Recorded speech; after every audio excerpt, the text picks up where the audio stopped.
Pendleton is obviously one of the fastest growing parts of the county, and the number of houses going up here rivals anywhere. How is that going to affect District 4 here looking into the years ahead? Well, it's already affecting us. The last 2 years, we've grown several hundred students, and think, well, that's not big of a deal. Well, we went 30 years with between 2,600 and 2,900 students in our school district. This past year, including our 4K students, we were over 3,000 students. We expect to be over 3,100 this year. So that is significant, unprecedented growth for us. And how that affects us is it tightens us a little bit in our buildings with our capacity. I keep telling people we're not in an emergency yet, but we're going to get to one. We've got space currently. But we've got a couple of schools that are going to be pressed very soon for space. So I like to talk about those things that affect our families. So the car rider lines are a little bit longer, the buses are a little bit fuller, the traffic around the schools is a little bit more than it used to be, and that'll continue to progress as we go on.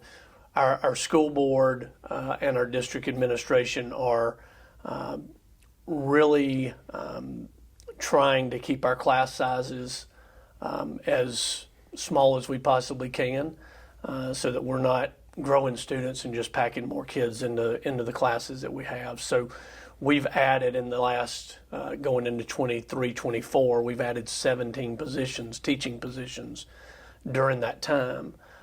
We've got spaces for them to go into right now. The majority of that's been in our elementary schools. Where we've seen the most growth up till now is in our elementary school, but our middle and high school, our high school is going to be over 900 for the first time ever this year. Our middle school is going to start growing again as a result of what's been going on in our elementary schools. So we've got some challenges ahead with growth, but we've also got a plan to deal with it that we hope to be able to start executing very soon. Do you have room at the high school to build on and grow out there? Or?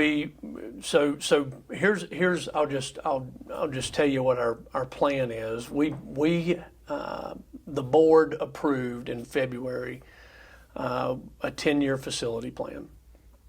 And in that plan, we kind of go through, it's not just new, it's also dealing with our maintenance of our facilities. We're in really good shape with things like HVAC and roofs for the most part across our district and all of our facilities.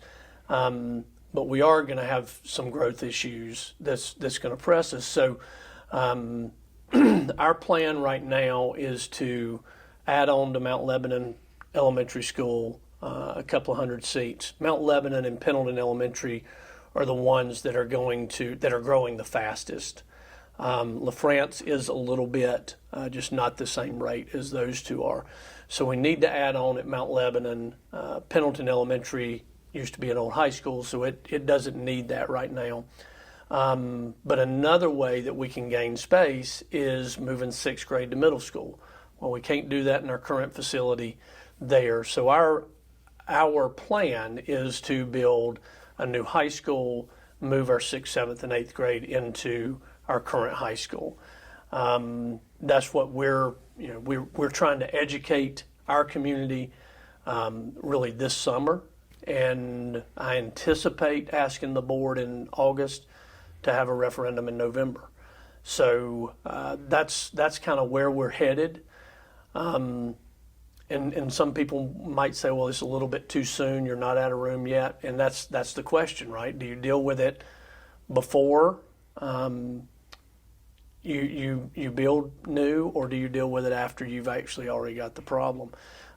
Doing that, moving the 6th grade into middle school allows us to free up some room in all 4 of our elementary schools as well.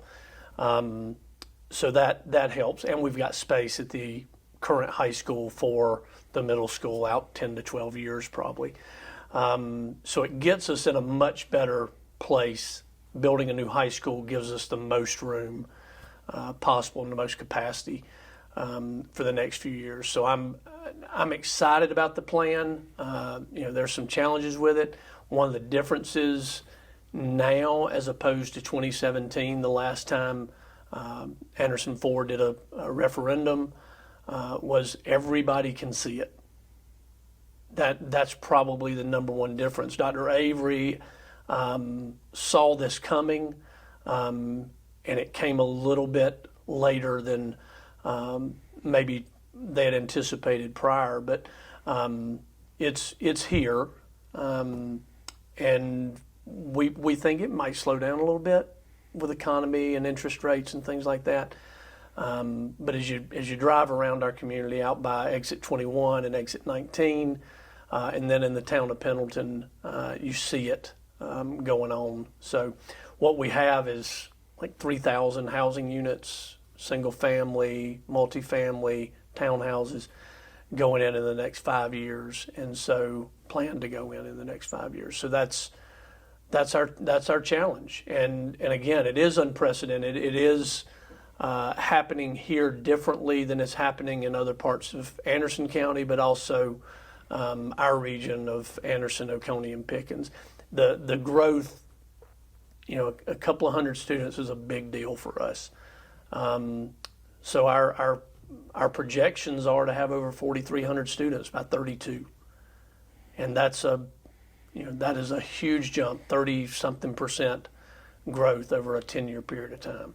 And I guess one of the challenges that comes with that too, you're talking about new high school, is because of the massive and accelerated growth of housing, finding tracts of land big enough are going to disappear if you wait too long. Correct. Well, we have a piece of land right now that actually in 2014, Dr. DeAndrea and the school board purchased 85 acres right behind the current high school off of Bosco Bell Road. So we have basically that entire road front at Bosco Bell between 187 and LaFrance Road. So that was some forward thinking. That was some really forward thinking by our school board and Dr. DeAndrea at the time. And that's when in 2017 we were going to build a middle school. That was the plan, and we had the property. So we feel really good and very fortunate about that. We have some additional land out at Mount Lebanon that one day we may need as well. So that has road front on Lebanon Road, but also on Eastview and Merritt. So we've got some property kind of banked that's really important now because we want to be able to be centrally located. The other thing about building a high school there is we get our middle and high school basically on the same campus. That helps with a number of things programmatically, as well as it gets the middle school in the middle of the district. At the same time, what to do with current Riverside Middle School, which has a huge significance historically in our community, and we're going to come up with ways and find ways to be able to honor the legacy of that building and that school over the course of the last 75 years, I guess. There, so we're excited about where we're headed, but there's anxiety around that, and being able to convince people that this is the right direction to go. So we're excited about that. The school board's on board, and the communication, a lot of the feedback that I've gotten has been very, very positive about our plan. Well, speaking of the high school, you have a new principal. Tell people, introduce the new principal and Mr. tell Matt Moore. what he brings to the district. Mr. Matt Moore is almost to be Dr. Moore. He'll be finished in the fall with his PhD. So Dr. Moore's been in the district for about 5 years. He's from Greenville, grew up over there, started his teaching career over there, is a Clemson grad. Lived in Houston, right outside of Houston, Texas for a few years, became an assistant principal out there. We hired him 5 or 6 years ago, I think, as an assistant principal there. brings a wealth of knowledge. He's very bright and experienced to our high school. It is going to be a change. I mean, Mr. Couch was there for 11 years, which is great. But Mr. Moore is going to have an opportunity to put his stamp on Pendleton High School, and this is the case across our district. But our principals are outstanding. I mean, I as a former principal, I couldn't imagine having 6 better high school, elementary, middle, and high school principals than we have. And then our staffs our teachers are just great. They love what they do. They're doing it for the right reasons. They're doing it for kids, and so I'm very pleased about that. But I think Mr. Moore is going to have a big impact and a good positive impact, and we're going to keep the momentum going that we've had really for the last 10 years at Pendleton High School. And I think there's a jump coming there. And when I talked to the faculty there after Mr. Couch announced his retirement, I told him, I said, our goal is for Pendleton High School to be the high school in the region. Within, Anderson, Oconee, Pickens, Greenville, Lawrence, Greenwood, Abbeville, I want Pendleton High School, and our vision and our mission should be to make Pendleton High School the very best school that we can be, and I think we're gonna do that. All the metrics and all the trajectory is leaning that way, and so we're excited about that. And I know this is more of a broad question, but any other highly visible administrators or coaches that people will notice that are new this year? We have a new assistant principal at LaFrance Elementary, Miss Erica Brady. Other than that, I think we're consistent. Yeah, we're consistent with what we have. We've had some coaches turnover at our high school, a couple of areas, but those things are going to be great. And again, that momentum athletically at our high school is going really well. Mr. Coach Howell has done a really good job of bringing kids together, community together in our whole athletic program. So we've got a good trajectory and a good momentum. And I know the test scores are embargoed right now, but in general, do you feel pretty good about what you've seen so far on your test scores? We really feel like we've got a good positive momentum, and our focus on the last 2 years has been taking care of that gap or loss of learning that students had because of COVID. And I just Tuesday was over at our summer reading camp, which is we've got 24, 25 third graders who are struggling readers that we're spending additional time with. And if you think about it, those kids have never had a normal school year until this year. So without having to worry about lockdowns and quarantines and all of those things, and so being able to catch them up has been a big deal. And we're not there yet. This is going to have a long-term effect on our students, but we're doing a lot of work keeping our class sizes down. We're doing a lot of interventions, especially in our elementary schools, around reading and math. And I feel really good about our preliminary numbers that we've seen so far. Everybody's growing. All of our schools are growing in those areas. Our high school has over 88% graduation rate for the first time. So things are going in the right direction at all 6 of our schools. And speaking of the loss of COVID, so the federal ESSER funds are running out. Is that going to be impactful in trying to bring kids up? Well, we have one of our strategies with the ESSER money was to spend it on people specifically to do individual and small group work with our students, and so we've got additional what we call interventionists. These are people who go in and work with students who are struggling in certain areas, either English, reading, or math. But we have that going into all the way in the high school.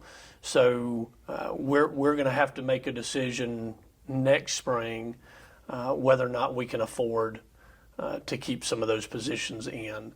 And I keep telling our principals, just be prepared for that. But we've also done things like, there's been a sub shortage. So we've had, with our ESSER money, we've had subs in place in our schools every day, regardless if we needed them or not. So we've had somebody there. So that's been a help as well. But that's a place where that's human resources. And just to make it clear to people that might not understand what we're talking about, tell them what that fund was for. So all of we received additional funds from the state initially, but then the federal government 3 different times, ESSER, ESSER 1, and ESSER 1, ESSER 2, and ESSER 3. The largest amount was ESSER 3 that came to us in 2021, I believe, with the new presidential administration. And so we've been able to use that money to build outdoor classrooms at all of our schools. That was a socially distanced thing. We've done some work with our air quality as well. But we've spent a good bit of money on human resources trying to get our students back up to speed with where they should be on grade level, past grade level. So that's where we've spent the majority of our money thus far. We used ESSER funds to pay for a reading curriculum for our elementary schools last year, which all 4 of our elementary schools are using, and that's paying dividends already for our students. And we're told that in year 2 and 3 we're going to see even bigger jumps. So we're pleased about our direction, but it is one of those things. That money's going to go away in September of 2024. We're not going to have those resources anymore, so we're going to have to find ways to do it with fewer, or find a way to do it to add to our budget. Anything in this past school year, accomplishments you wanted to make sure people knew about? Really that those academic gains, which I think are going to come out when we, in September, October, when all the state report cards and state testing come out. So I'm certain that I'm going to be encouraged from that. We had of our 6 schools last year, 4 of them were excellent. No, 3 of them were excellent, 2 were good, and 1 was average. And we think all of them are going to be in the excellent and good area this year. So again, we're moving in the right direction with that. I didn't get credit for it, we didn't get credit for it in our district, but we actually passed in February paid parental leave for our employees before the governor signed that into law in May. We thought that was something for our employees. I'm pleased with what we've been able to do with compensation for all of our employees across the board. Teachers are the ones who get the attention from the state, but all of our people matter. I tell people all the time, there's 2 jobs in schools. One is to teach, and the other one is to support teaching. And so all those people that support teaching, from our custodians to our bus drivers to our food service workers to our assistants to our assistant superintendent, all of those people, the goal, the mission is to produce the best instruction and education for the students that we have, and I'm very pleased with where we're doing. With that said, we were number 4 last year in teacher salary in the state, and that's a huge deal. People wouldn't think of that, but that was a priority that we had, and it made a difference in terms of our retention for the next year. So we're pleased about teacher that. shortage has not impacted you very much? Well, I wouldn't say that. There are areas that we struggle with. certainly special ed. That's traditional everywhere, But that's that's everybody's dealing with that. Everybody's dealing with speech. Everybody's dealing with psychologists. I just talked with 7 or 8 superintendents just the other day about an opportunity maybe with higher ed to do a speech master's degree close by. So I'm hopeful that we can get something done with that because that would give us a little bit of a pipeline. Speech teachers are, they're just not out there. Psychologists are the other thing the other employee group that we really struggle with. But finding great teachers in all of our areas is important. But we have found people want to be in Little Anderson 4. They like the idea of the class size. The salary is one thing, but you can't just keep people with salary, and compensation. It's got to be a great place to work, and our principals do a great job in their schools, but our people want to be here, and happy people make great teachers, and that's what we're after. It's people who are going to do the best that we possibly can do for our kids. So we think we've made some inroads over the past couple of years to take care of our people, not all of our people, our teachers, our administrators, everybody. What are some of the challenges and goals that you and the board have set for the upcoming school year? So the growth is the most important thing. One of our goals last year was developing a communication plan. We're not big enough I don't feel like we're big enough to have someone who is just dealing with communication all the time. So that job falls on a couple of different people in the office, including me. But making sure that we communicate well. And so we came up with a communication plan for the district. Some of that's emergency related, obviously, dealing with those kinds of issues, but also just regular communication and making certain that people, our employees, but also our community families that we serve know exactly what our mission and vision is going forward. So that was one. Our academic goals are always going to be on the forefront.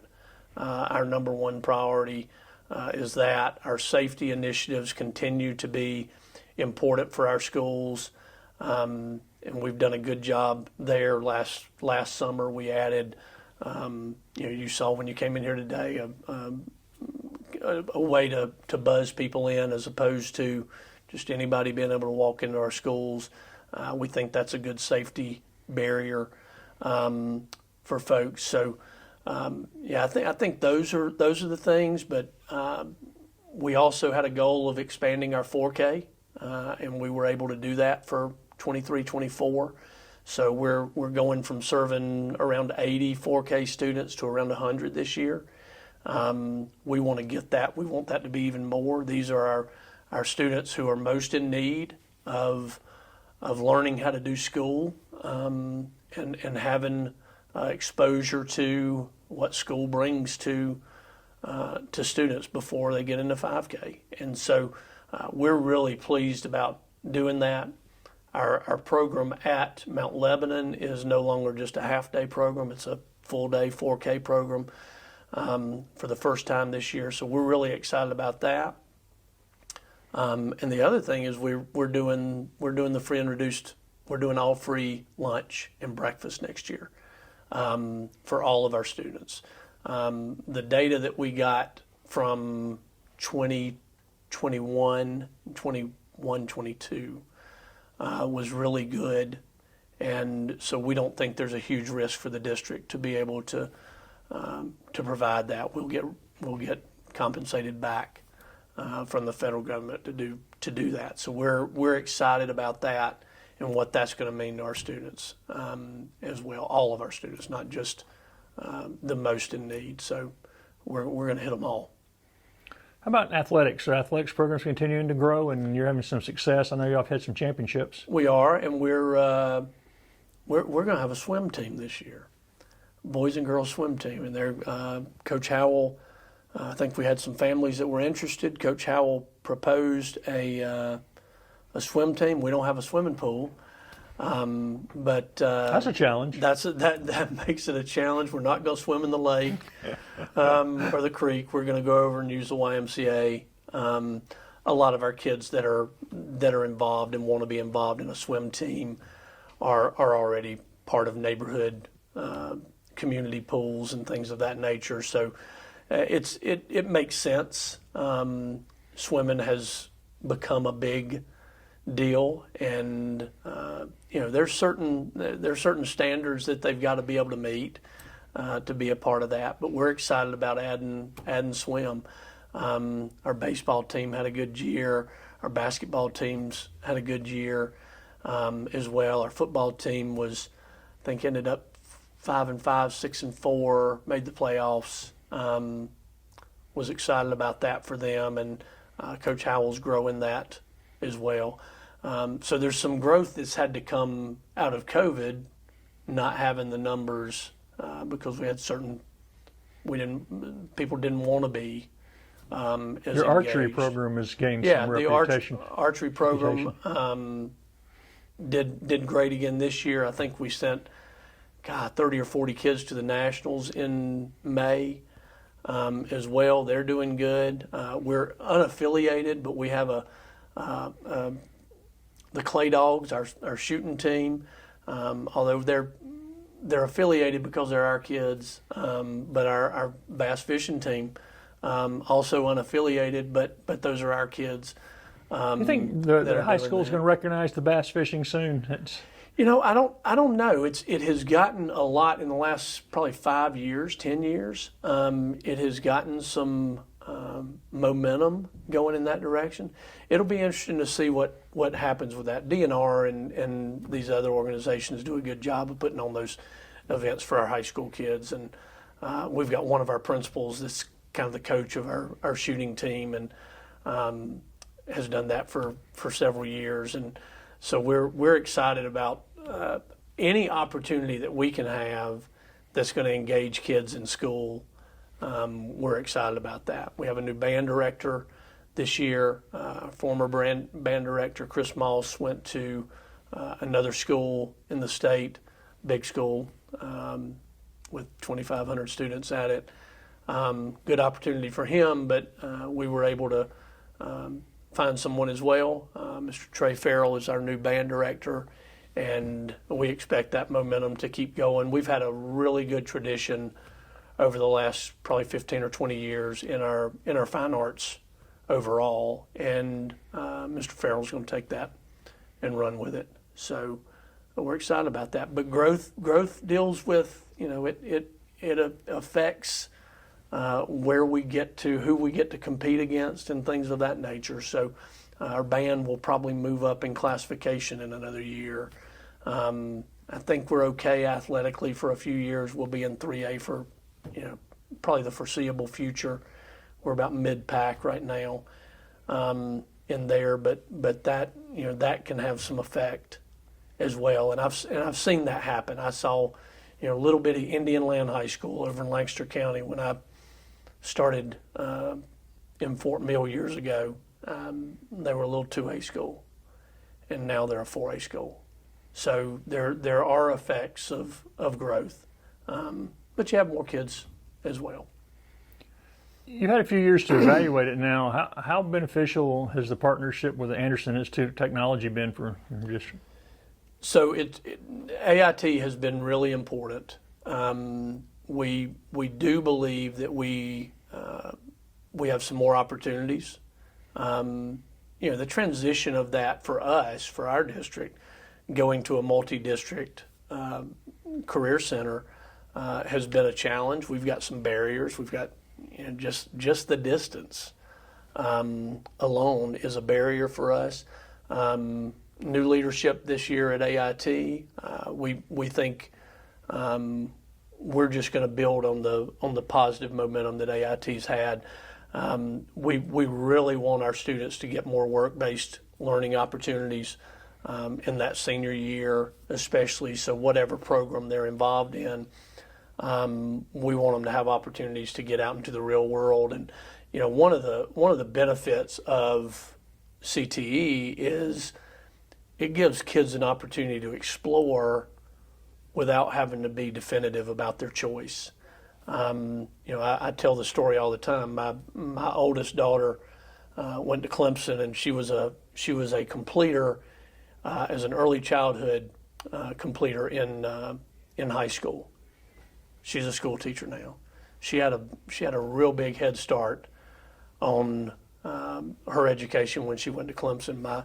My second daughter was a health science completer in CTE, and she's finished with school and working in healthcare now. My son, I had him in an engineering class, and he finished that engineering class and said, "Dad, I'm not going to be an engineer."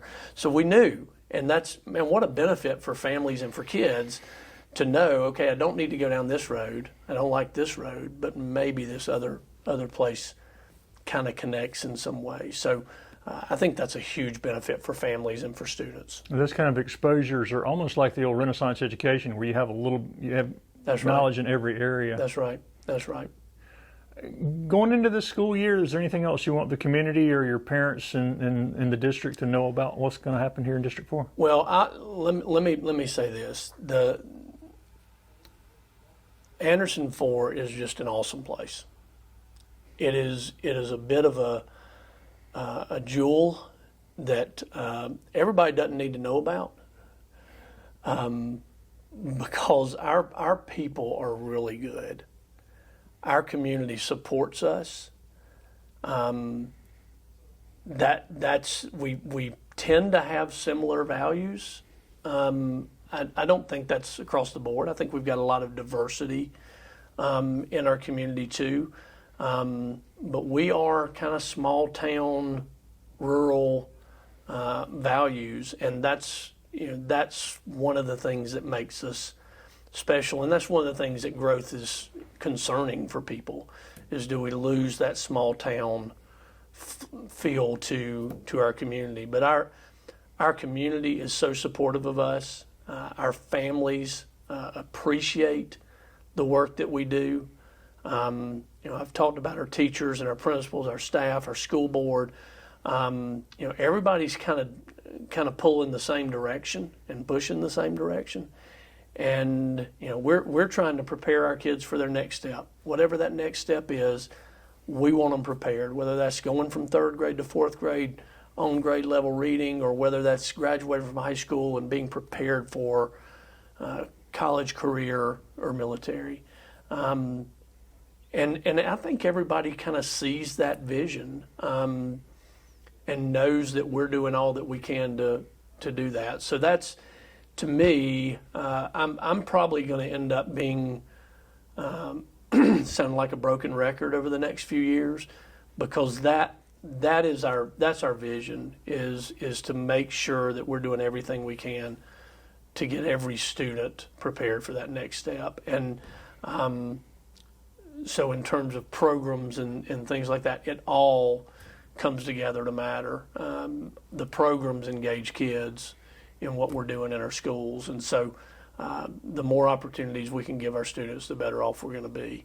So I love it here. I just think it's a jewel, and I look around the state and around the country at what some communities have to deal with, and I'm just so blessed that we're here and we get to do this work together. And it's not something that it really is a partnership between families and us here and the community as a whole. And I couldn't think of anywhere better to be. And you mentioned communication is a priority. Where can people find out what's going on here on a regular basis? Well, we just this year, just last month, this month, it's still June, we changed over to a new website that's got an app attached to it. We're on Facebook, Instagram, and Twitter. That really is our communication vehicle, as well as individual communication from schools and the district to families, which we do as well. But Oh, I'll tell you one thing that we've done in the last 2 years is every month we put out a board highlights. Just what did the board do at their meeting this month? And that's been a big hit. And so that's placed on our website. It's emailed to our employees and to our families once a month when we are able to complete that. And so that kind of has the board's business where people can see it instead of having to wait for minutes to come out or things like that. We're trying to be proactive and communicate that way. We're not perfect. There's nothing about Anderson 4 that's perfect, but we're doing it for the right reasons. We're doing it, I think, with a great deal of humility, a great deal of hunger, and a great deal of smarts. And so we're going to continue to do that, hopefully.